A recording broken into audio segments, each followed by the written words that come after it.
Hello, everyone. Welcome back to Freedom Homestead and welcome to our book club. We're sorry that we were not able to go live Wednesday. So quick backstory and then we can move on. My daughter closed her hand in her car door. I mean, like it latched on the car door. And so she had some really bad bruising and a lot of swelling and then a part that looked a little weird. And so we just took her to the doctor to make sure that nothing was broken. Turns out nothing is broken, but they did say she'll lose her thumbnail and she's going to have a lot of soreness and swelling until it goes down. So anyway, so that's where we were Wednesday. But we're back and we're very excited to be with you all and talking about Beyond Labels. And today we are covering Chapter 4, Practical Bites 1 through 5. And please let us know down below if you are reading along with us. And as we chat, just share, your thoughts, what your big takeaways were.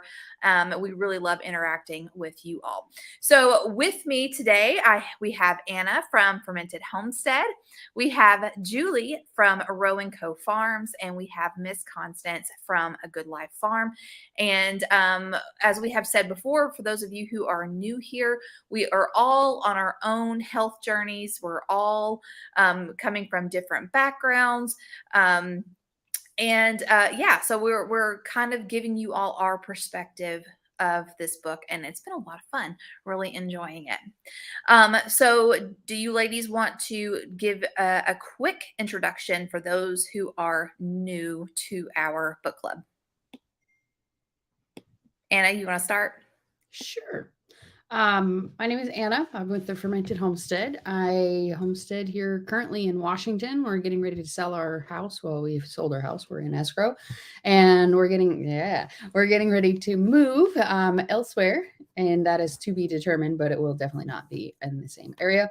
And so we are currently just trying to get everything packed up. Life's kind of crazy, and it's fun to try and keep up with everything, YouTubes and all those sorts of things. But I do all kinds of freezing and preserving and canning and dehydrating and fermenting and all of the things, and just trying to get my health journey back on track.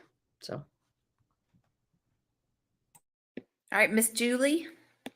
Hey everybody, I'm Julie from Row & Co Farms. I have a blog and a YouTube channel and a homestead, and I have been on my own health journey for the last forever, I guess. Everyone's been on their health journey forever, but definitely focusing more on my health over the last 5 or 6 years. I've had some different health stuff come up that has really changed my world a lot. And so I'm really trying to adapt to those changes and do that within the realm of trying to eat local and organic and stuff like that. So yeah, I just hope to gain a lot from this book and from this group. And I love listening to all you guys' comments and questions. And hope to have a good chat today. All right, Miss Constance. Hey guys, so I am a homesteader and my husband is a teleworker and we live in northern Alabama. We were an Army family for 25 years and lived out everywhere and settled here and we've, got the garden and the animals and all that good stuff. And I am enjoying the book, learning a few things, and I knew a lot of stuff, but I'm still getting things that I had no idea about. And I'm really, it's making me think. And, in the past I did paleo and I've never been a calorie counter, never counted calories in my life or anything like that, but I have tried to eat real food for a long time. And basically that's where I'm at. I'm wanting to eat real and learn more about the stuff that I don't grow. Very well said. Yeah, it's beyond labels. When you read the labels of the things that you're purchasing in the store, once you educate yourself on what those things are, it changes things. It changes things. Okay, so we had assigned reading Chapter 4, Bites 1 through 5. And so we can just kind of take it one bite at a time. There was a small introduction as we get into it.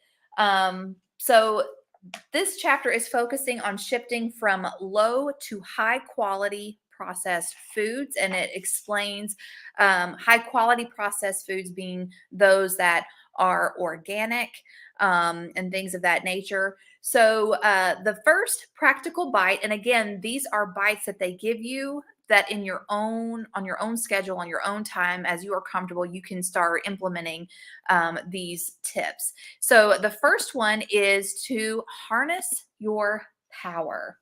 Harness your power. And this was a very eye-opening practical bite. And again, this we've said, I think in our first book club video that, it's not that we're trying to be political, but food is politically controlled, at least what you buy from the store it is. And so it is something that we need to talk about, something that people need to be aware of. And I will say that one of the things that I guess I knew, just I haven't really dwelled on it in a long time. She asked before she answered the question, what do you think the FDA's responsibility is? And so I wrote down to regulate the food and drug industry for safety. Turns out that's not exactly their responsibility. So what are your ladies' thoughts? And was there anything like what popped out to you in this section? I wouldn't mind Oh going. my goodness. Go ahead, Anna. I made sure to stop before I continued. And I did put it down because I'm a bit woke on the topic. Not woke. That's a terrible word to use. I'm awakened. Awake. I'm awake. I'm awake, not woke. But I put to serve the interest of big ag and big pharma. Congress continues to empower them with funding and power to stomp the little guy, eliminate competition, and approve dangerous chemicals long enough to make the return on investment large enough to make it worth funding the politicians and bureaucrats who won't allow it and fill their own pockets. That's something.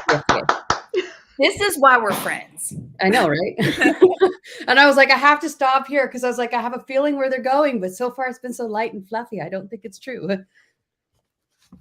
So for me, that was definitely the first part of what really woke me up to everything that's happening in the world, was just doing the digging and the research, and like, they're allowing this in my food. Like literally that's a yoga mat. Like they're putting that in my food. Like they're putting all these they're putting embalming fluid in things. They're putting all of these things. Oh yeah. Well, it's just used in embalming fluid. It's not embalming fluid. And I was like, what do you think they put? Do you think it's there for fun?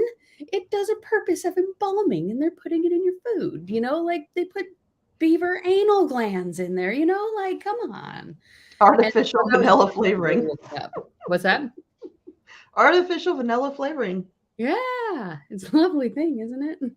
But yeah, that was the first thing that really woke me up, and it's just been, I don't know if it's a downward spiral or an upward spiral ever since then, but it's been a spiral. For sure. My take on all that is, I think the FDA initially was kind of put into place as a way to make people feel better, to say, oh, there's this process that people have to go through, that these companies have to go through to make sure things are safe. But ultimately, it's still up to the company to say that it's safe and to report back to the FDA, yes, it's safe. It's really still the company's discretion just to report whatever it is that they think is the right thing to report. That's kind of what I have gathered from all of the FDA stuff that I've seen when it comes to food and drug stuff, that ultimately the food company and the pharmaceutical company is the one that has to do the research to decide if things are safe or not. And so they are the ones that hire the companies that do the research, and then they just report it to the FDA. The FDA does not actually do any research of their own, from what I gather. It's just left up to the companies to report those findings to the FDA. And then maybe something happens and maybe something doesn't.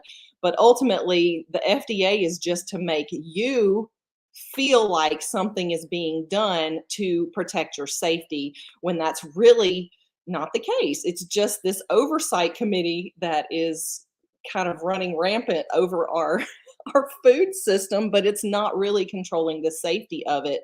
So yeah, I have a hard time with the FDA and trusting them with what we think that they're doing, but that's not actually what they're doing. So yeah, I struggle with them too. Yeah. One of the lines that really jumped off the page at me was on where did I just set my glasses? On page 39, it says the result is that as a populace we've become incredibly ignorant about food and naively trusting whenever a credentialed government expert speaks. Me personally, when I see a credentialed government expert speaking, it makes me squint my eyes because I don't trust any of it. What did Reagan say the 9 scariest words in the English language were? I'm Yeah, from the government and I'm here to help. here to help. Yeah. Yeah, I really enjoyed this section, but the title is Harness Your Power, and it's about educating yourself, like what Anna was talking about, how you just become awakened, and when you do that, you can really start asking hard questions, tracing back where your food comes from, because that's we've quoted before, he who controls the food controls the people. And so if you want to take your power back, that begins with knowledge, that begins with education. And yeah, and that was another thing too, that I don't know that I knew about what GRAS stands for. Mhm. Generally Yeah, that was a lovely one. recognized as safe. What? It's it's okay. I mean, you can eat it.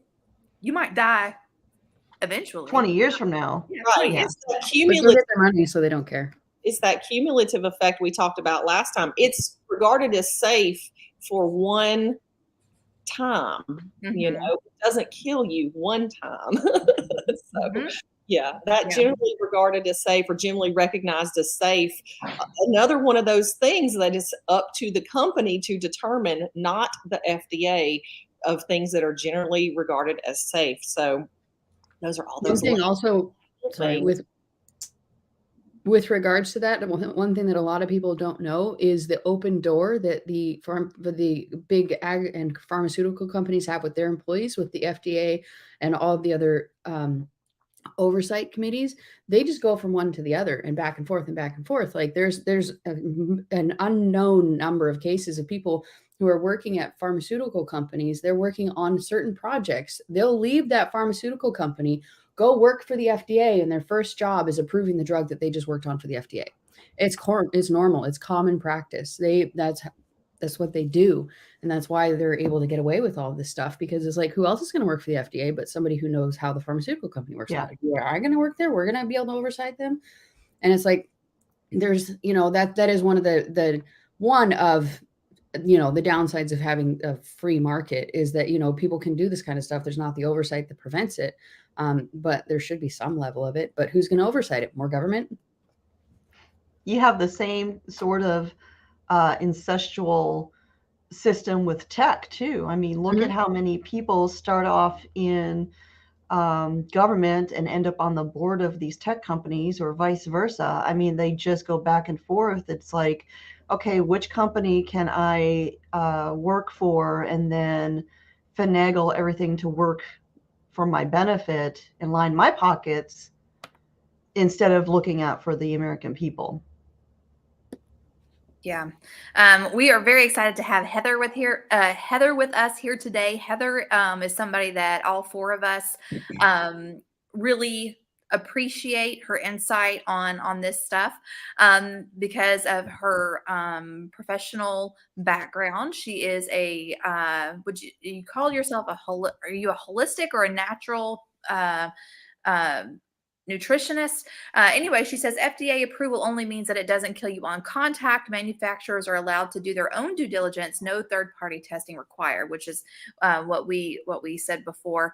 And yeah, one thing that has always had me scratching my head before I got on before I started learning more about our food culture and our government overrun food system is I always thought it was interesting how food overseas it is illegal to have some of the additives that we have in our food. And it just, if that doesn't make you scratch your head, I don't know what will. Yeah, like that neon green food dye that's in like Mountain Dew and stuff like that. Mhm. That is illegal, like in pretty much every other country except here. And it's, look at how much of that people consume. Yes, Pathways Homestead said food is freedom, which is the name of our milk cow. I love that. I love that.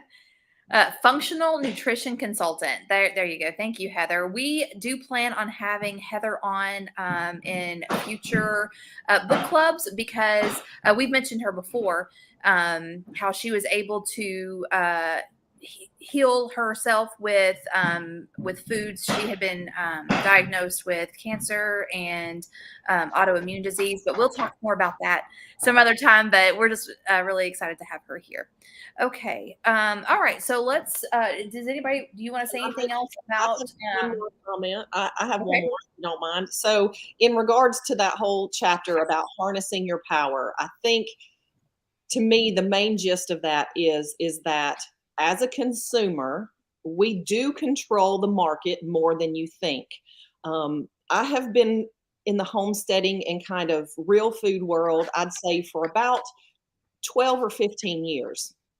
Back then, when I say it first started, there was a lot of talk about labeling GMOs or labeling different types of products, and there was just this huge push. We got to label GMOs, and so this kind of thing has been starting up, and so that whole like, oh, we're going to label everything, really, it kind of skews things for you a little bit sometimes, because now you see all these different things: organic this, or non-GMO, certified non-GMO project, all these different things. So I think what happened is, because they couldn't get it regulated to mark the GMOs, it was like, all right, well, we're going to make sure that everything else that's organic or even could be organic, we're going to make sure we label that. So that way we kind of know if it's not labeled organic, natural, whatever, we're going to know, oh, well, that's the GMO stuff over there. So the companies realized this and have said, okay, we're going to make a shift too. So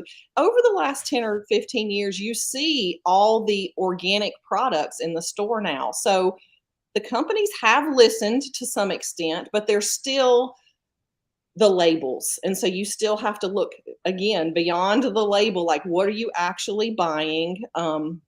But as a consumer, we do have a lot of power to control the market. So the more we push for the good stuff, the better we'll get at that. But ultimately, if it's under some kind of government regulation, you're still dealing with that whole labeling thing, the governmental oversight. Mm-hmm. And it's just too much. But as a consumer, you get to buy what you want to buy. So you've got to source things in a different place. And I think ultimately that's what this is about. You harness your power, you spend your money in places that are important to you, to the companies and the places that are doing business the way you want it done. And you just don't do business with anybody else. And so that's where you're harnessing your power. You take them back where you spend your money. And by doing that, those companies either go out of business or they change the way they do business to fit in with what people want. And so ultimately, that's what you want. You want them to make a change or go away. So that's about harnessing power. Yeah. I think the problem, though, is that a lot of times they will then start using terminology that actually has no real meaning. Like, if something's natural, well, what does that mean? How is that regulated? I don't think that there's an actual definition for what they can really call natural. And, like we were reading in the book where it talks about organic. on page 58 how something can be labeled with that's organic, but it could have 5% of the ingredients that are non-organic or just regular, which means it could be anything. And you think about pesticide spray, like your Raid, roach spray or whatever. It's like, what, 1% is the active ingredient and all the rest is filler. What filler are they putting in these organic foods? Absolutely. I think the thing that I really took away from this chapter, I highlighted actually in this chapter was like probably the most that I've highlighted in any book ever. But it was, we the people are responsible for ensuring the safety of our own food. It is our responsibility to hold the companies accountable. And I think we the people oftentimes is kind of overused by a lot of people who don't mean it. And I think a lot of people don't understand that just because you sit here and you're saying, I matter and you have to listen to me and I control the government. Like, no, it's we control the government. We have to step up in mass, in numbers, to be able to overcome what we've allowed to happen so far.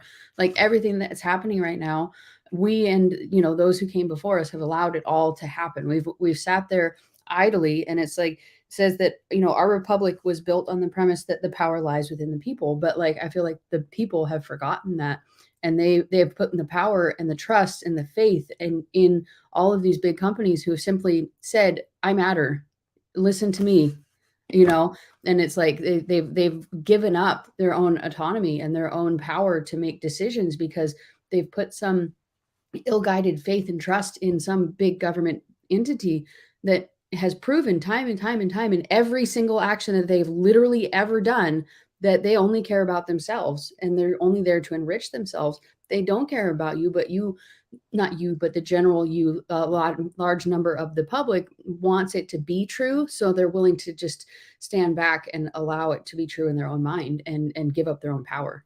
Yeah. And I think that is all by design. Yeah. That is all by design. That is coercion through, well, on a soapbox, that is coercion through media. That is coercion through our public education system. It's like everywhere you see, like going back to school in my mind, when I was in school, health class, we learned about the food pyramid. Well, when you start to educate yourself about food and what your body really needs, then you'll realize that the food pyramid is crap. And again, it's just, follow what big government tells you is what, what is good for you. It's all for the greater good. Well, no, it's not. It's for their wallets. It's for their egos. It's for their pride. It's for the power. Anyway. Did you ever hear the story about the bacon farmers? I can't remember all of the detail about it, but there was people didn't usually eat big breakfasts. It was usually like toast and coffee or whatever, and then they would go out and they'd do the work, and then they would come back and eat bigger meals later. Well, there was this move of these pork growers, and it was a bacon company who worked with a doctor to start telling people that breakfast was the most important of the day, or most important meal of the day, and it was to sell more bacon. And that is where this whole thing about breakfast being the most important meal of the day came from. It was an advertising ploy. I mean, and it just shows you, again, it's all about this and all about their message and not necessarily about the truth. Mm-hmm. Yeah, I think I had also heard that about Kellogg's. Kellogg's breakfast cereal also was part of that. But yeah, so to move on, because we only have an hour and we've already taken up almost 25 minutes. But education, taking your power back, and like Julie so beautifully put, vote with your dollars.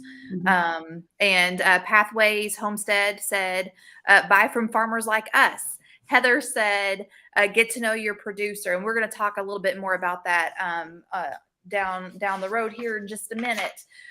So now we're going to move on to bite number 2, which is find a buddy.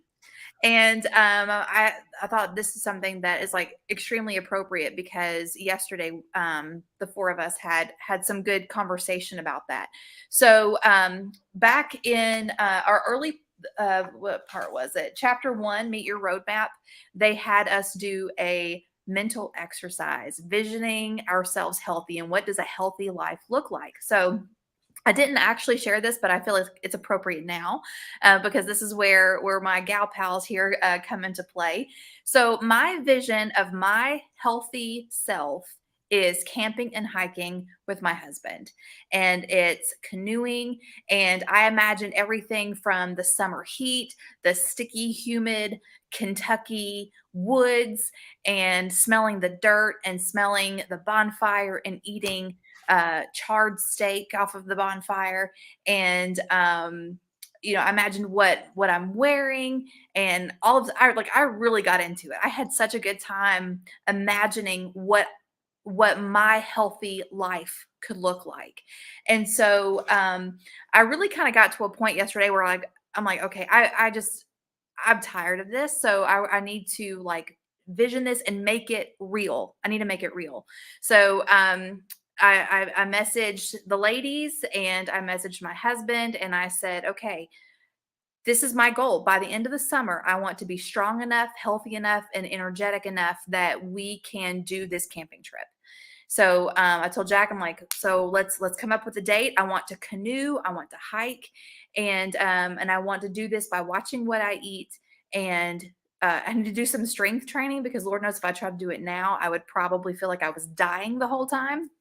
So what I love about having accountability partners, and we were actually talking about this, and I hope we kind of bring up some of the stuff that we discussed before we came on live, on what does a good accountability partner look like. So for my husband, I was telling them like, he's like, yeah, I know I need to get in better shape, but then we eat our meal and then he sits down with a bag of chips directly after while we're sitting there watching the boob tube. And but there's good ways to, part of me wants to go, do you need to be eating that?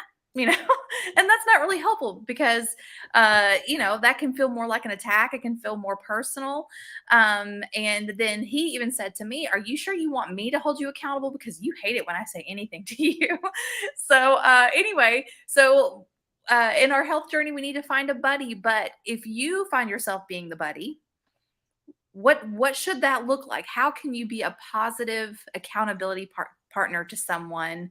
And what positive accountability do you want to help stay on your track? Can I start? Is that okay? I think that you need to communicate with your buddy ahead of time about how you want that to look, because you don't necessarily want to be told, get that bag of chips out of your hand. You're not supposed to eat that.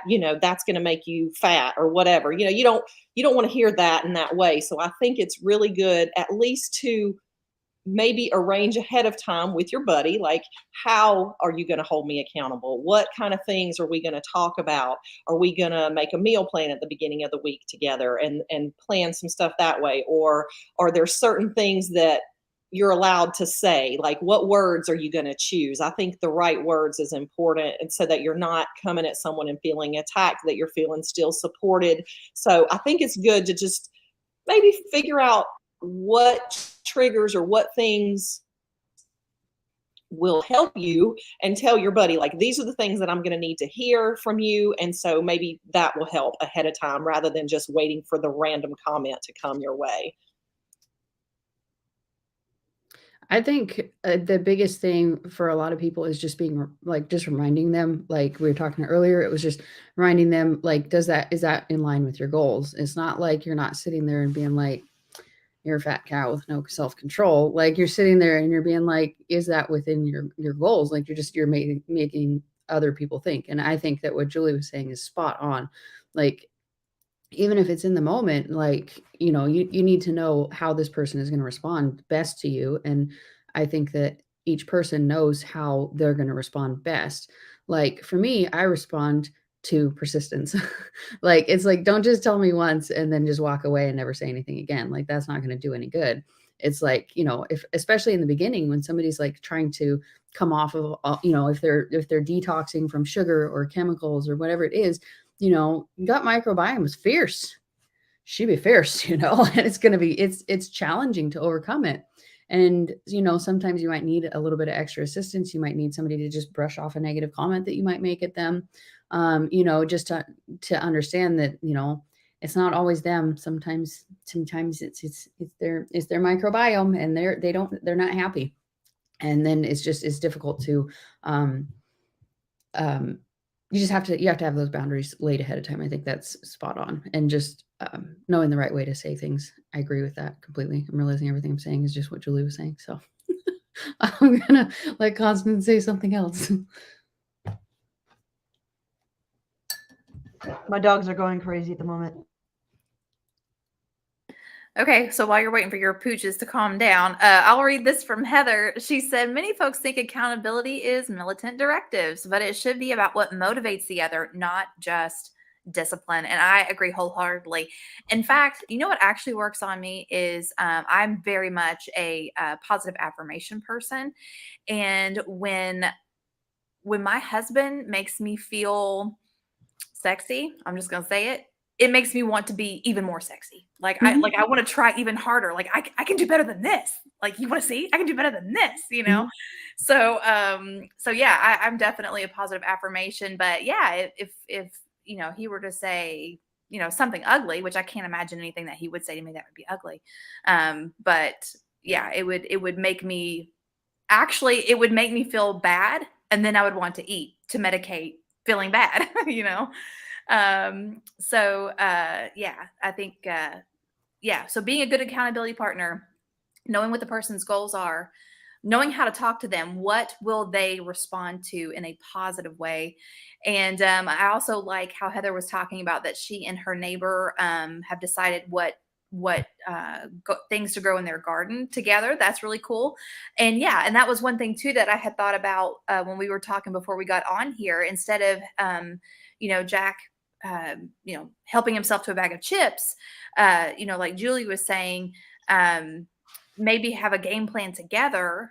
Like, first of all, like, did you not get enough at dinner? But then also, since I know that he likes to munch, make sure that he has healthy munchies. Like we do have vegetables and dip in the in the refrigerator, but things that I know that he will enjoy and that he will eat, so he doesn't feel like like he's being punished or something. But yeah, so all of those are excellent tips. Are your dogs still going crazy, Constance? Oh, there we are. My mouse is dying too. It's just lovely today. I think another thing could maybe be interrupting the routine. If somebody snacks repeatedly always after the meal, why not go for a walk after the meal together? Do something that would interrupt that routine and make a new routine. That's actually a really good one. We have a terrible habit of eating in front of the television. It's how we unwind, and we watch our shows together. And I don't necessarily want to stop doing that, but like you said, having something else to do after you're done eating, because yeah, sitting in front of the TV is nothing makes you want to snack more than that. For sure. Just start crocheting. Maybe you could put a little Post-it note on the corner of your TV that says goals, #goals. So when you're looking at the TV, you're going to see that and go, Mm-hmm. Yeah, I've shown Jack some videos of like couples yoga, and I'm like, this could be us, but but we're snacking in front of the TV. Oh man, too funny. All right, so any other thoughts on finding a buddy before we move on? I'd say you don't have to find one in person necessarily. If you don't have anybody in your life that's supportive, there's a huge online community. This one, for example, there's a bunch of groups on Facebook where you can find people. There are a lot of people out there who are willing to give you support. And just because people in your actual life are not supportive, doesn't mean you need to give up, and doesn't mean you need to go off the rails. Like, you can find people who are going to support you. And there has to be, like, you find a local church, or there's, different groups. You could even find a Weight Watchers group. You don't have to follow Weight Watchers, but like, there are at least people who are supportive of, the weight loss. You can find people there to connect with. There's lots of different ways that you can connect with people. Yeah, I think that's a really good and excellent tip. And something that I thought of when you said that is, if you can't find, you may not be able to find any buddies, but you probably do have people in your life that will encourage you to go off your plan, or to eat worse. And I know that I run into that because, we have family members that try to love us with food.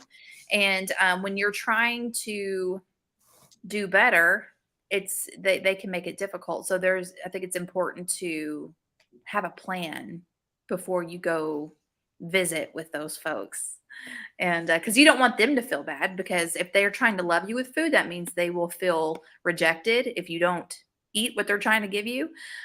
So there's definitely, but I think you can also have a plan, whether it's what you say, what you bring with you, or whatever, so that that you don't risk hurting their feelings and damaging a relationship.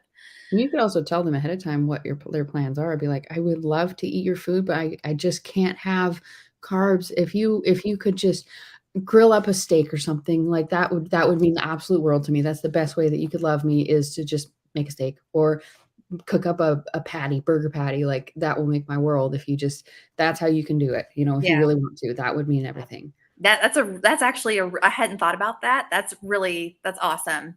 Because I know my mother-in-law, she's a phenomenal cook, and she makes a lot of delicious things.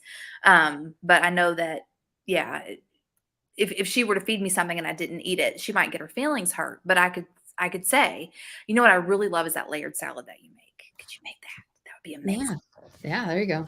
That's a good idea. Kathy says, food is my love language. Girl, me too. Changing what I prepare to healthier options is loving us even more. I love that you said that, because I've told my family, if I make something for them and they complain, I'm like, let me love you. I'm trying to make healthier things for you. Quit complaining.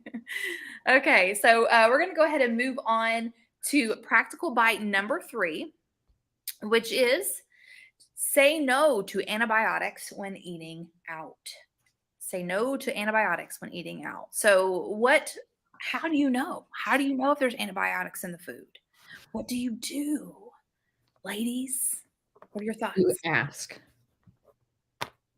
And if they don't know the question, if the manager or somebody in a position of authority does not know the answer to the question, you probably should not dine there. And we should mention this, that Miss Anna has been a manager at a well-loved food establishment, and they source their meat. All the ingredients are local. The beef is the big one. The beef, okay. And the chicken and stuff is like hormone antibiotic free, but it's still, I'm sure it's probably CAFO. Yeah. So there you go. She knows exactly what she's talking about. Ask the manager. If the manager doesn't know know how to answer your questions, you don't want to eat there no matter what your question is. They should know. At least, maybe not the cashier, but the manager should know. Yeah, that would actually make a really good reel or TikTok. Have you seen where people point to words, and then at the end of the soundbite it goes run? So you can do I like that. Remind me of that later. I'll try and figure out. Yeah, that'd be awesome. First reel. Yeah, that's awesome. I think it's good to point out that companies that source their meats or any ingredients from good places are very quick to point it out to you. So if they're not pointing it out, it's probably not being sourced from a great place, because everybody's like, oh, we have grass-fed beef. If they have grass-fed beef, they're telling you. They are telling you they have grass-fed beef. So if they're not advertising it, you can probably count on the fact that it is going to be, especially with meats. And I'm assuming that they're referring to meats with antibiotics. So they're referring to the meats that are being sourced.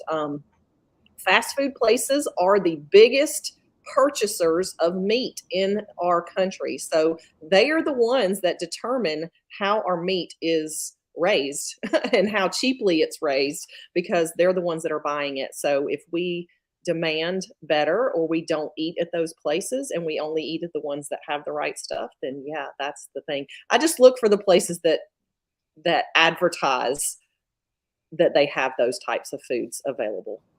I do We have a. Oh, go ahead. I was just going to say, I do have to say with regards to that, people don't necessarily always advertise that. The company that I work for never advertised it ever. They just switched over because they liked the taste of it. They thought it was a better, higher quality meat, and they switched over. They never said anything until one day when I was working there 15 years ago or something like that. The manager at the time asked me what he should put on the reader board. And I was like, you need to advertise that we have grass-fed beef. And he's like, people don't care about that. Why would I put that on the board? I'm like, telling you, put it on the board. We got flooded after that with people. They were like, I never stopped here because I didn't think you had good blah, blah, blah. And I saw your reader board and I came in, and people after people after people were just like flooded with it. I was like, told ya. And that was also the time I was able to have a big, I told you so. But ever since then, we have advertised all the time because they saw that people care. And I was like, I told you, people care. It matters. Mm-hmm. Yeah, we have a restaurant here in our area. They don't have a huge menu. It's just like a page. But when you go down this page, every single item says this item comes from this farm and this comes from this farm. And it's like all farms that are local, family owned farms. And so because of that, I mean, we very rarely eat out, but that is one of the places that we like to go. Like we took my parents there. They were down for their 50th anniversary last year, and we took them there for dinner. And so I know as a consumer, as a customer, I'm going to go to places who are upfront and they share that. And so and that where they're getting their stuff from. Like, and it wasn't just the meats. Like they talked about different, like the broccoli comes from this farm. And that to me was really impressive.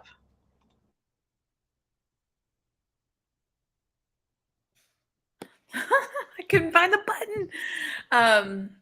Okay. So, and I also like, one of the very top tips, they said, you can do your research for fast food chains. If you don't have any local establishments like they're talking about that offer that, some chains do, as far as their commitment to serving antibiotic-free proteins. So I think Chipotle was one that they had named, and was it Panera was the other one, I think. Yeah. So just do your research, and if it matters to you, then we'll find a way. Put your money where your matter is. Okay. So any other final thoughts before we move on to bite number 4? No, we're good. Okay. So I have a lot of thoughts on this one. Look for the 100% USDA organic label. Now, right after we started homeschooling, I started helping a lady at farmers market and was able to meet a lot of amazing, hardworking local farmers. And I very much enjoy that and really got a lot of insight to the local food movement and how important it is to local as much of your food locally as possible. And one of the things that I found really eye-opening, we got to there was a young couple there, and they had a farm and they were working on building a CSA. And so they allowed myself and my children to come and tour their farm. And so one of the questions that I asked them while we were touring the farm is, are you all an organic farm? And he said, well, yes, but we are not USDA organic because, number one, there's a lot of bureaucracy when it comes to that.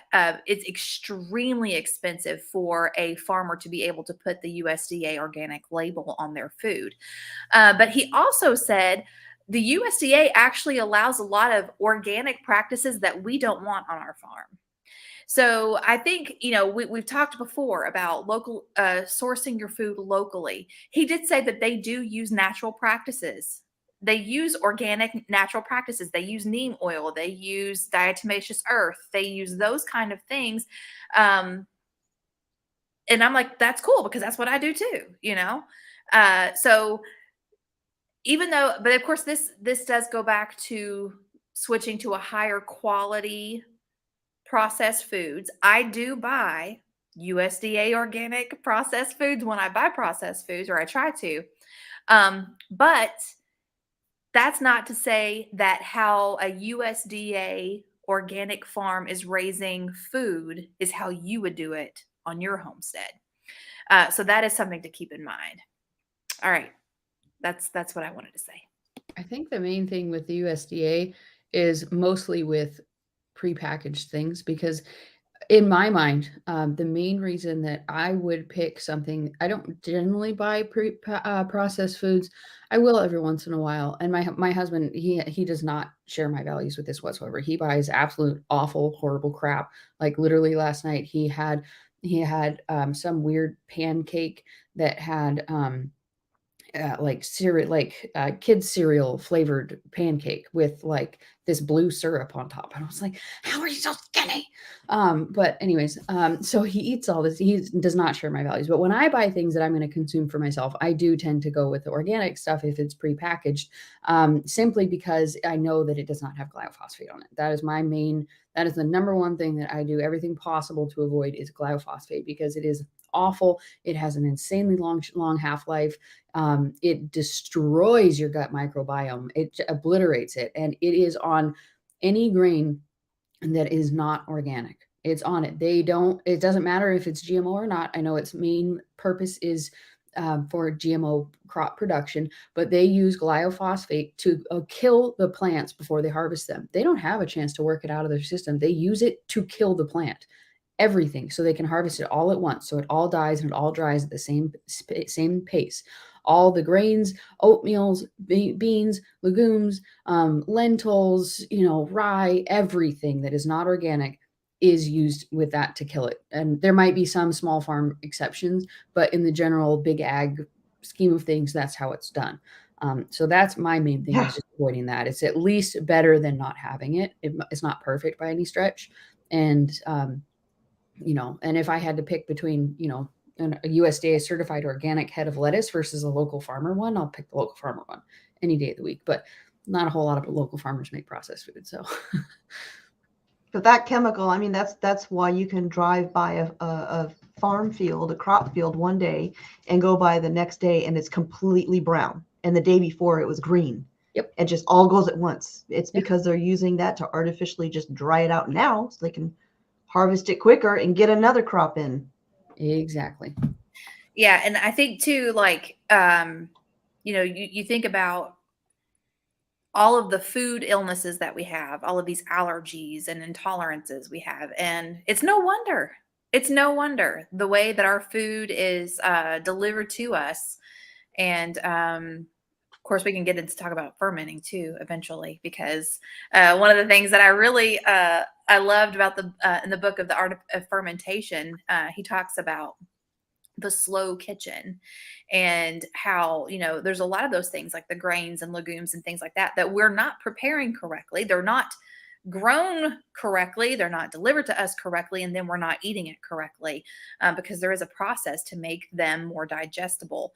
And I think, didn't I hear you say, and I feel like I've read it before, Anna, I think you said in one of your fermenting videos that if you do prepare a food that might not be organic, that the process of fermentation actually lessens the toxicity of some of the pesticides and fungicides that they use in the food. Yep, lactobacillus bacteria is stronger than it.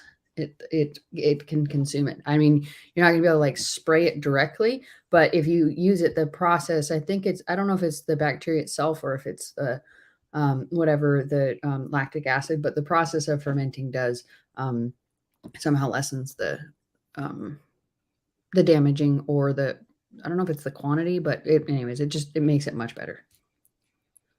That's amazing. I love that. If you guys aren't fermenting, I highly recommend it.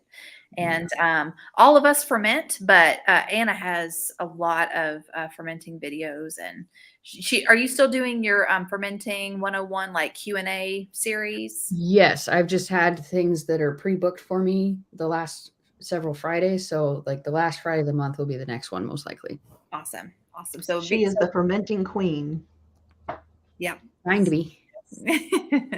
Yeah. So if you guys aren't, if you're not subscribed to Anna, then definitely then definitely do that. I have the links to their channels in the description. So anytime y'all want to pop over and swap howdies, I'm sure they would love it. Mhm. I just Okay. have one quick comment about the organic label, and I do try to purchase things with the label if I am buying something that's processed. But I do think it's funny. I'm sure you guys read in the book that Joel Salatin himself, who has been part of this whole movement of real food, who from the beginning has been an organic farmer, he cannot even attain the organic label because of the way it's been just twisted and turned into this whole governmental regulation thing. So I do think that's really interesting that someone who, exactly, it's all about the money. It's like, how have we let that happen? They've perverted the system so much that someone who was there to initially start this movement cannot even attain this label. So you really have to think about those government entities and what they really mean. Like, we use them to a degree because we're trying to at least get something healthy, but man, it really makes you mad when you see that it eliminates the little guy. If you're the little guy, you're not going to attain that certification in the same way that the big companies can, because they're paying for it. They're paying to meet those regulations, and that's it. So yeah, it's just, I think it's just really sad to see that that's kind of the state of it. It's good that we have organic stuff out there, but it's sad that the people who are really making it and doing it can't sell it that way. You can't even say your stuff is organic if you don't have the label. Like, it's bad. Yeah, and I like this point that Heather just made. There are organic Reese's cups now. There's also organic Doritos too. I don't know if y'all have seen those. Like, a lot of the potato chips and stuff that Yes. we grew up Oh my loving. word. I know. So she said, so we still need to think about the nutrient density and whole food beyond all labels. And I really, I agree wholeheartedly. I think that's, just because it's organic or labeled organic doesn't mean that it's good for you. I think Pathways Homestead made the point earlier that cyanide is organic. So, I was just going to mention that. Yeah. I think buying stuff that doesn't have a label, that is a one ingredient food, that is the key. Like, if it has a label on it, you can question in a little bit, like, what am I buying? This is obviously something that's processed because it's had to have a label slapped on it in some way, shape, or form to tell me what it is and what's in it. So yeah, I mean, the less ingredients you can get and the less labels you can get on something, the better off you are, I think. Yeah. I will say this too. I did buy a head of lettuce. When was it? It was a couple of weeks ago, and it was not labeled organic, but when I opened the package, there were bugs in it. So I was like, that's actually not a bad sign. I'm okay with that. That's okay. Yeah. And Heather said, by the way, that was a pun since we're reading beyond labels. I got you. I got you, girl. I got you, girl. Hey, Walterman Homestead, how are you? All right. So if you guys are ready to move on, I think we've got like 5 more minutes, and which is good. We're doing good with time because this is our last fight. I did want to mention real quick, going back to the knowing your farmer thing, here in my area where I live, there's a whole bunch of farmers markets. And normally you would love to shop at the farmers markets, but I can tell you that some of the farms that I know who sell there, they are conventional farms. They spray their stuff with everything under the sun. And if I'm wanting to get organic vegetables that I don't have the ability to grow, I am better off going to a grocery store and finding, going to Whole Foods or something like that. Because if I go to the farmer's market, it's not even organic, is not even like in their vocabulary. And that's a shame, but it goes back to knowing your farmer and knowing where that's coming from and how it's being grown. Exactly. Yeah. And I think, learning about all of this and what chemicals mean and what this and that and the other thing means, if that does not make you want to buy locally, be able to talk to your farmer or do it yourself, I mean, I don't know what will. All right. So Practical bite number 5. Mirror, mirror. Now, I'm going to have to say, this is not my thing. I don't tell myself that I love myself. I just do what I do, and I love my family. But I'm sure for some people that's probably needed. So what works for you as far as what do you need to tell yourself to realize that, you know what, spending the extra money on better food for myself and my family is okay? I just do it. Yeah. I mean, this is one of those chapters that to me are like the woo-woo chapters. And it's not my thing. I'm not going to look at myself in the mirror and say, I love you. No, I'm not going to do that. I like you said, I get it. Some people need that, but I'm not one of those people. I'm Yeah, not I'm either. not one of those people either. But I think one of the things in the chapter that did speak to me was when they talk about, I'll be happy when, I'll be happy if certain circumstances are met. And that, I think, is for me a more difficult thing to work through, because I think we're all guilty of that at some point. Like, oh, when I get done with this, even if it's just a small thing, oh, when I get done cleaning the kitchen, oh, then I'll be happy. I'll sit down and I'll be able to relax. Or when I get done with this big project, then I'll be happy. When I get married, I'll be happy. When I have some kids, I'll be happy. When I get this job, I'll be happy. When I buy this house, everything will be good, you know? And I think coming to terms with being in the present and trying to be content in the present with who you are right now, that kind of spoke to me more than me like, oh, you just tell yourself you love yourself every day. You know, that's too woo-woo for me. That's not my thing. And so, yeah, I think just trying to talk to myself about, this is where you are today. This is where you are right now. Like, think about the food you're going to cook today. Think about the people you're going to talk to today, and that kind of stuff versus, yeah, just when I get to this point, then things will be all right, because that's hard. I think that's hard, because then when you get there and things aren't better, then you're like, oh, well, then I must have to strive for another goal and then I'll be there. And you're never there. Then you're never going to make it to that point where you feel happy if you don't try to live more in that moment and say, I'm content with this currently. Even if I'm working towards a goal, I'm still happy now. So yeah, that's what I got from it. I like how Heather said, acceptance and love of who you are now is critical, because chasing the ideal is very different than working toward a goal. And it kind of makes me think of the, what is the saying? Comparison is the thief of joy. I think discontentment is too. And I like how you said that, Julie. I think that was perfect. Just being content in the moment and doing the best you can.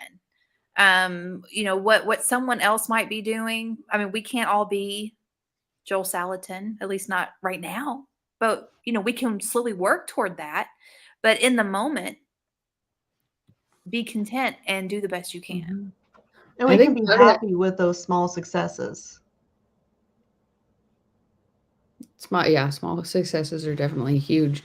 I think that the part of kind of like this particular part of the exercises, I think it might be a little bit less about the woo-woo factor of it, and just because not everybody loves themselves. A lot of people are very self-deprecating and just terrible about themselves, and I have my moments in that as well. And I think for myself, and probably Tangi as well, I know you respond very, very well to positivity. You know, if you're always down on yourself, if you're always like, you know, I suck, you know, like, can't I just stop doing this? I'm so fat. I'm so unhealthy. I feel terrible. All of these sorts of things, like you breed in yourself that kind of a mindset. And I think and I'm 99 million % guilty of this all the time. But like, when you get to that mindset where you're in the positive mindset, where you're like, no, I'm worth doing this for, I'm worth the inconvenience, I'm worth the extra cost, I'm worth the extra time that it takes, I'm worth waking up an hour early every morning to make my meals for the day so that I can stay on point. Like, I'm worth all of this stuff. I care about myself enough to take care of myself and to take care of my body and to do what my body needs. And even in the face of all the pressure to do the opposite, I think that that's probably more how I would apply this particular chapter, is just loving yourself enough to take care of yourself. And I don't think we're all guilty of doing that. Myself definitely included. And I think too, if you're in a moment where you're having a hard time taking care of yourself, then make it about your family. Make it about the people you're feeding until you can get to that point. I don't know. For me, there's been times where I lost weight. I didn't do it for myself. I did it for my family, because I wanted to be able to take care of my family and be around for my family. And I wanted to look good to my husband, and I wanted to be able to do all of those things. And I know people are like, you should do it for you. I'm like, well, mentally I wasn't there. Like, I wasn't there to do it for me. I was there to do it for my family. So I think whatever you need to do until you get to that point where it is because you care about taking care of yourself, then make it about the people that you love. Heather said the way that they describe the concept with the mirror is the turnoff for us practical Pete's. I like that. Yes. Yeah, I loved that. I love what she said after that. I love me enough to parent myself. Oh, I like that too. Yeah. I do. All right. So we've hit our hour mark. Any last thoughts before I give the assignments for our next meeting? I'm good. I'm definitely got to bounce pretty quick. Okay. Yep. All right. So all hearts and minds are clear. This has been an excellent book club meeting. I really, really enjoyed hearing y'all's thoughts and reading y'all's thoughts and your comments. So as a reminder, we will not be live next week because we're going to be out of town. So we're going to go ahead and give y'all a pretty lengthy reading. Not really, because it's going to be over a 2-week period. But if you guys want to read Practical Bites 6 through 15, I think Anna and I figured out it's like, what, 35 pages a week? No, it was like 60. Oh, a week, yeah. Oh, yeah, a week. So just be ready for that. Make sure that you're taking notes, that you're highlighting all the things, which I was really bad. I did not do that this time. And so I'm sure that there are things when we get done, I'm going to be like, oh man, I meant to say this, or I meant to point that out. But this has been wonderful and very fun. And so next week, whatever, are you putting some of these practical bites into practice now? Let us know next week or next time that we're together.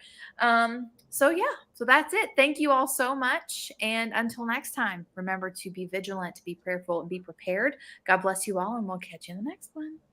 Bye, guys. Bye.